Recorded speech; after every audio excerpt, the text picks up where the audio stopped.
Very good morning to one and all. Today I am going to discuss about organizational development consultant.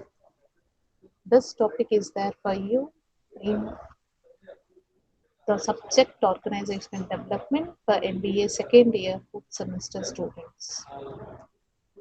So this is there for you in fifth unit organizational development consultant. In today, the greatest challenge for the organizational leaders to manage change. Is to manage change. This is the greatest challenge for the organizational leaders.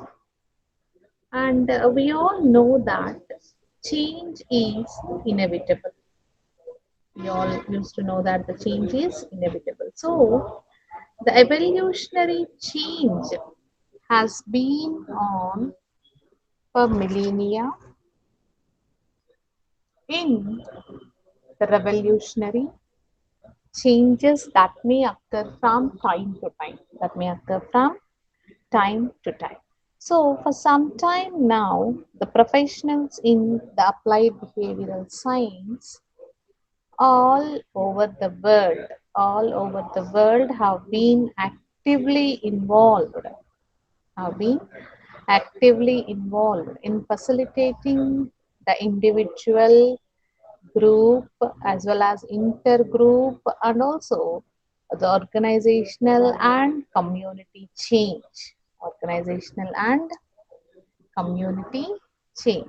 So the consulting process, it involves in two partners. The consulting process involves in the two partners. One is the client and the other one is the consultant. One is the client and the other one is consultant.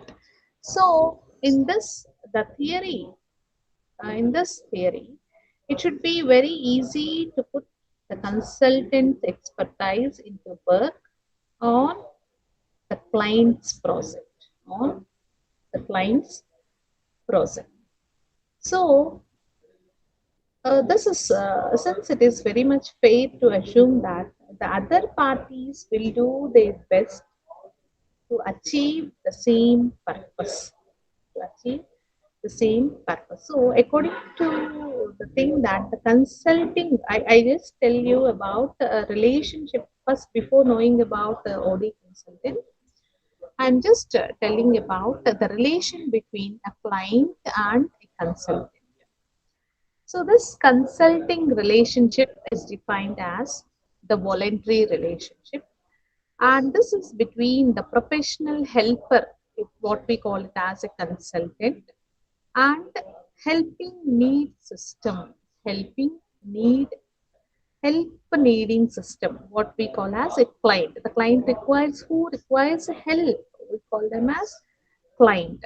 So in which the consultant is trying to attempt to give help to the client in solving of some current and potential problems, in solving some current and potential problems, and also to identify the relationship which is being perceived as temporary by both the parties. By both the parties. Now let us see in detail what is about. Now you came to know and understand about what is a consultant and who is a client, right? Now let us see about organizational development consultant. We call an organizational consultant or a professional or a practitioner OD, organizational development consultant or organizational development practitioner, or we call it as organizational development professional also. So he is a professional, internal or external to the client's. He is a professional which is internal. He may be an internal or external to the client system who applies behavioral science knowledge, who used to apply behavioral science knowledge in an ongoing organization. organization. In an ongoing organization which tries to exhibit the objectives of managing the change as well as improving its efficiency as well as improving its efficiency. That is, this organizational development consultant used to engage in a wide variety of activities. They used to engage in a wide variety of activities. Often we call them as interventions. We call them as interventions, such as organizational diagnosis, team and intergroup activities, or a survey feedback, or a training for the managerial effectiveness. Also, these are some of the activities, what we call them as interventions. So there are several types of organizational development consultants. So these are of two types. One is external consultants and the other one is internal consultants. External consultant for the practitioners is someone who is not previously associated with the client system, which is not previously associated with the client system. So these external practitioners are invited into the organization and they have increased leverage, that is what we call the degree of influence and status within the client system, within the client system. So they are increased leverage and have greater freedom uh, of operations than the internal practitioner. So than the internal practitioner, these will be having a greater freedom. So research evidence suggests that the top managers view the external practitioners who have more positive role in large scale change programs than the internal practitioners. Than the internal practitioners. The other one is internal consultants. Internal consultant is already a member of the organization.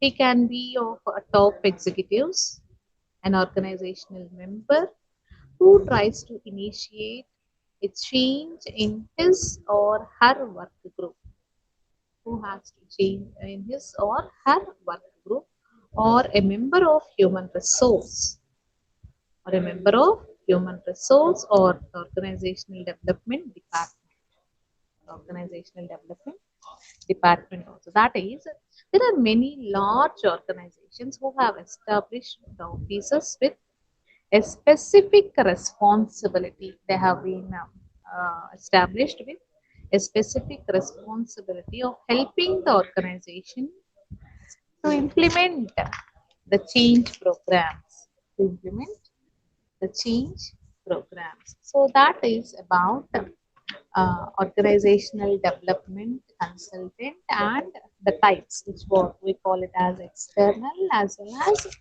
internal uh, consultants or professionals, whatever we call it as. Also, there are many issues also will be arised in this organizational development consultant, right?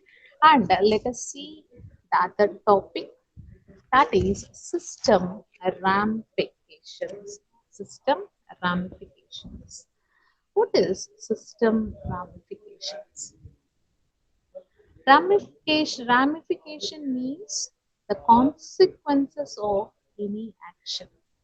So whatever you have done, you have made an action. The consequences, whatever the ultimate consequences that you need to face after action, that we call it as ramification.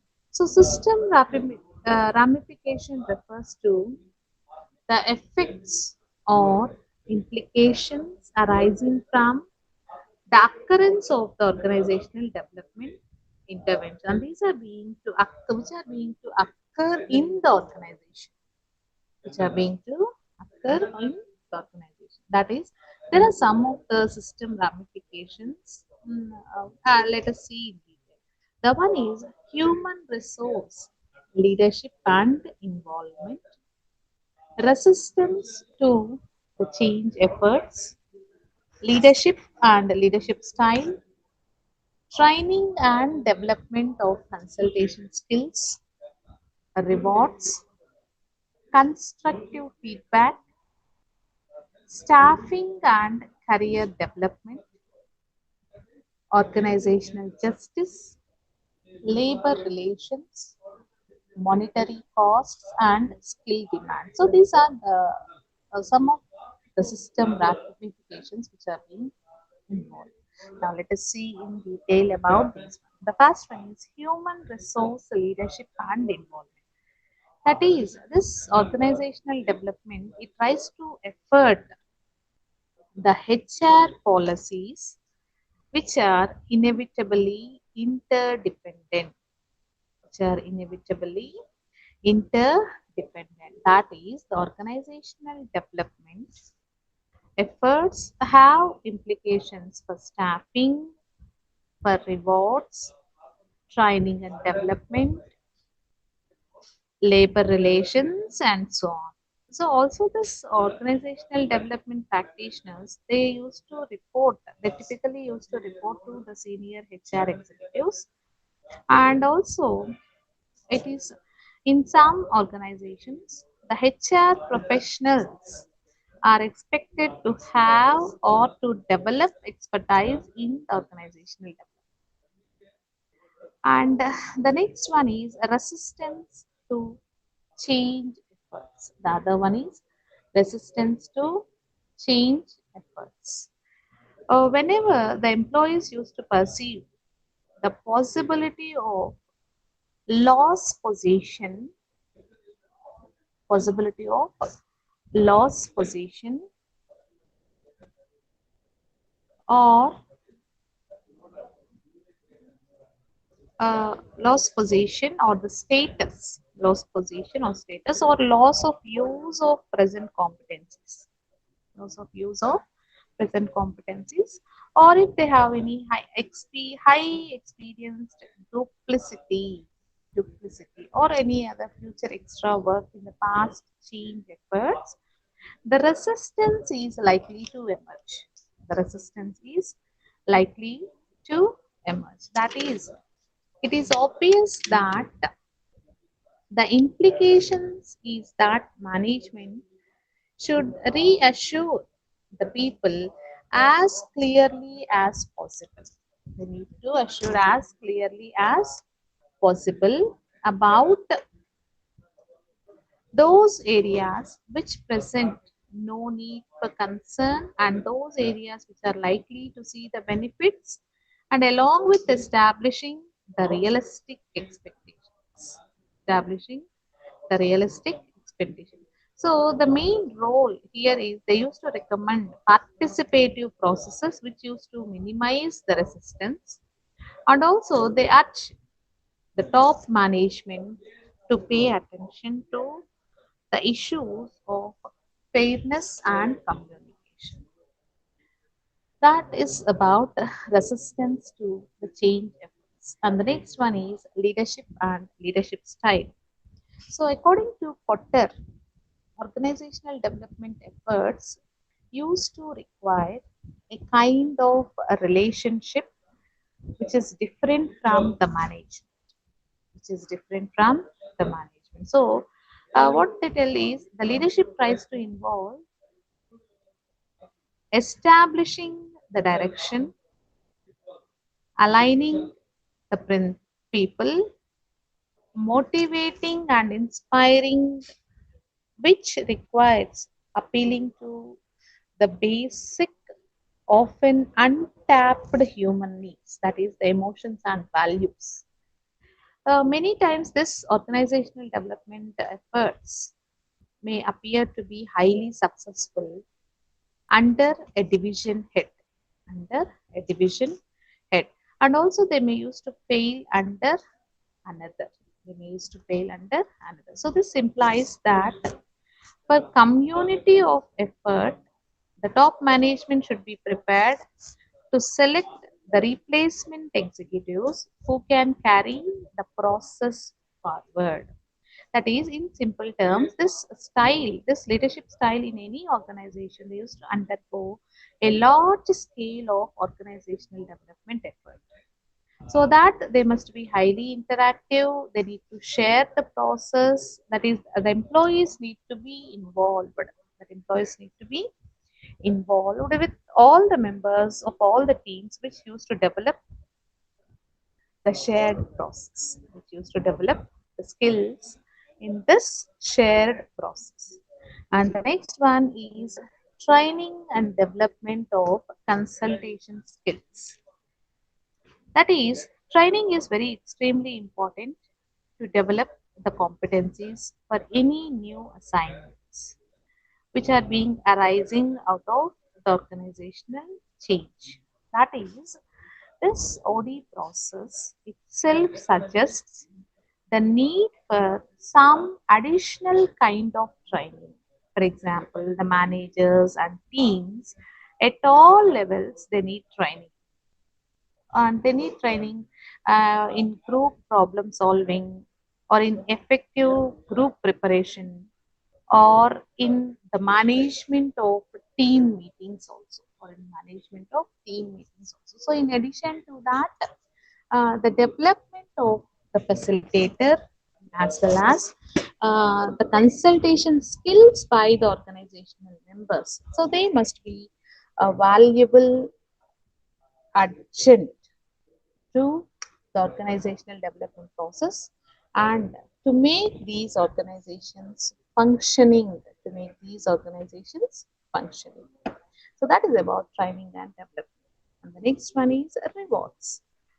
Even though both the theory and experience, anything that suggests that organization process depends only on cooperation, teamwork, and effort of the organizational members. Effort of the organizational members. They must pay attention to the allocation of rewards. They must pay attention to the allocation of rewards if the process has to sustain. If the process has to sustain. So it means that when the organizational development efforts are being supported by recognition of individuals as well as team efforts, and through financial rewards which are consistent with goal attainment, then this organizational development efforts are likely to be sustained. Then only it needs to be sustained. Okay.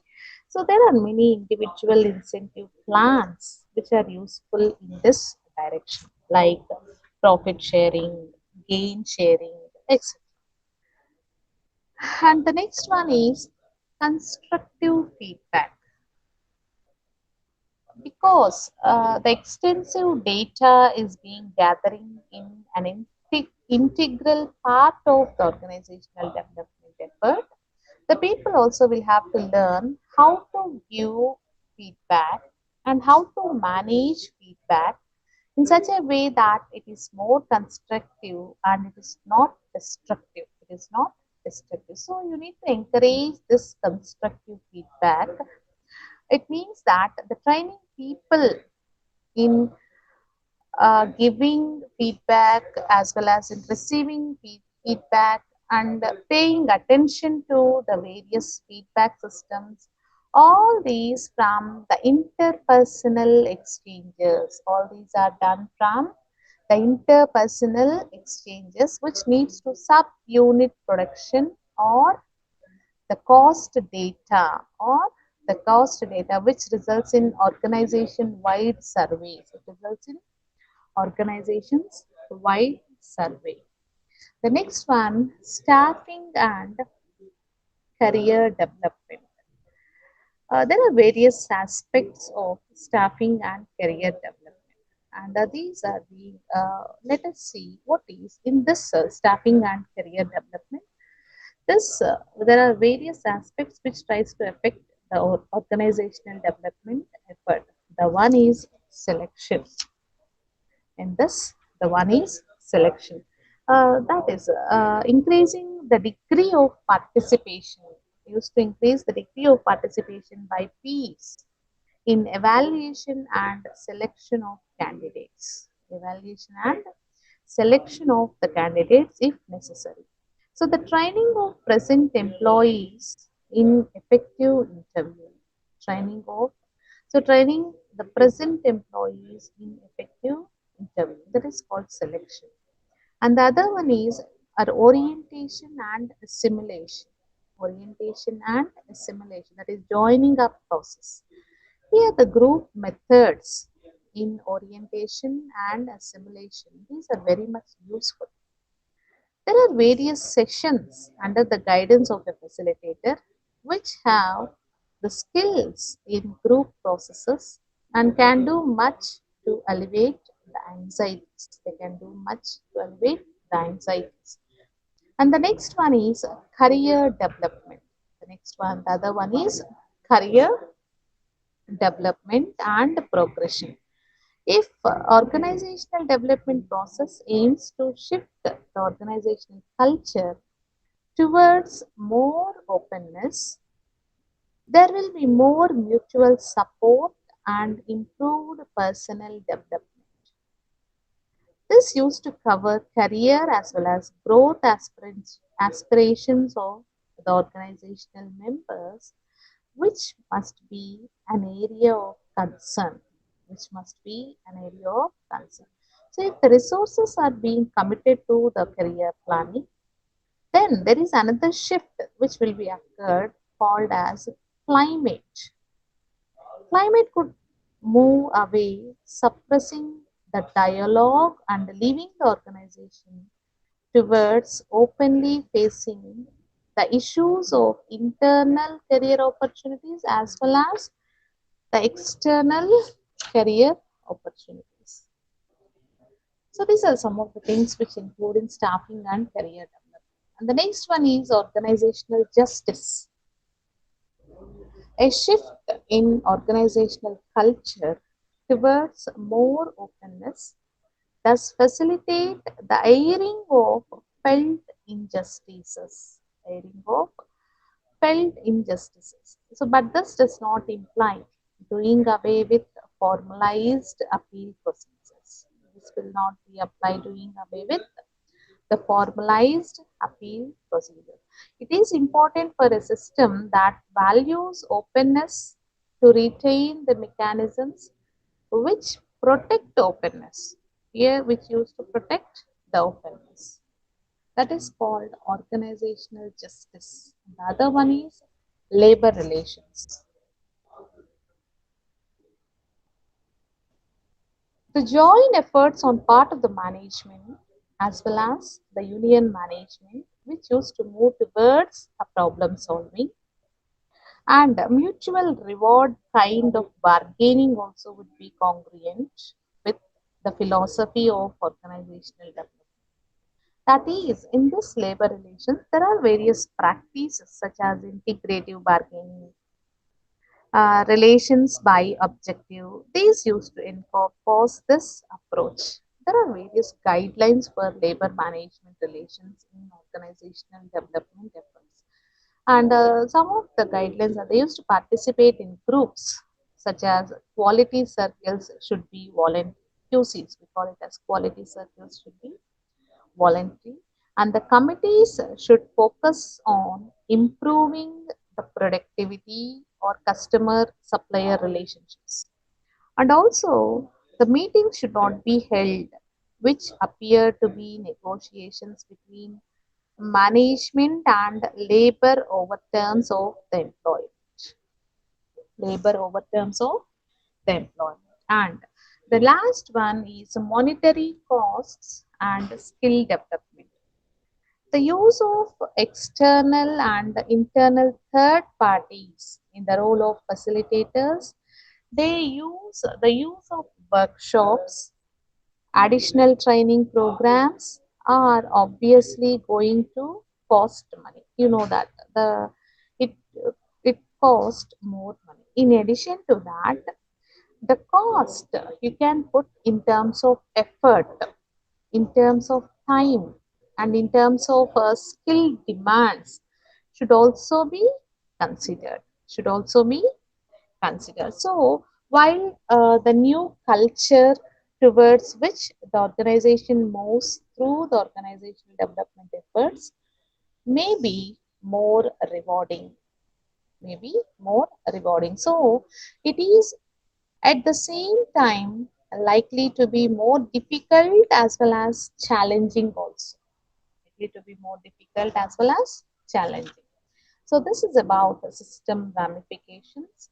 And in the next class, we used to discuss about power and politics in organizational development. So that is the last topic for you in organizational development. Okay, with this, we are going to conclude today's session. Thank you. Thank you.